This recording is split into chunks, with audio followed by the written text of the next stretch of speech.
Құрметті қазақ елі, ассалаумағалейкум, ағайын, амансыздар ма? Достар, мен әр сөзімде айтамын ғой, қазақты сырттан келіп, қылышпен, мылтықпен, ракетамен ешкім ала алмайды. Қазақты алатын бірақ тәсіл бар, ол әрине қазақты іштен іріту.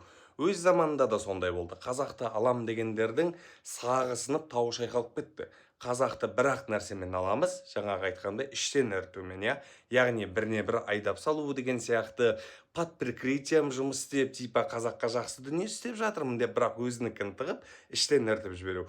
Сондай компаниялардың бірі бұрын USAID еді, қазір Soros деген компания бар. Шетелдік компания, ақш-тікі ғой деймін, қателеспесем, өздеріңіз білесіздер. Ол жаңағы медицинаға дейді, білімге дейді, басқаға дейді, өтірік ақша бөледі якобы, бірақ өздерінің керек дүниесін тығады да оның ішінде. Яғни айтқанда бір сөзбен грант бөліп береді. Сол грантқа жұмыс істеп жүрген өкінішке орай біздің де елімізде адамдар бар шығар, болмауы мүмкін емес қой негізі. Жалпы сол USAID-пен қырылып біттік қой енді қазір. Енді Soros компаниясын мынау Дональд Трамп, Американың президенті, сол қолға алмақшы екен. Қолға алғанда қалай? Соған қарсы күресіп, заң бойынша жұмыс істеп, жалпы айтқанда бұл компанияны түбегейлі құрту екен да.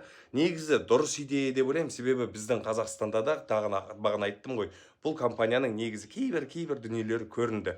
Сондықтан ағайын, жақсы жаңалық естіп отырмын осындай. Аман болайық.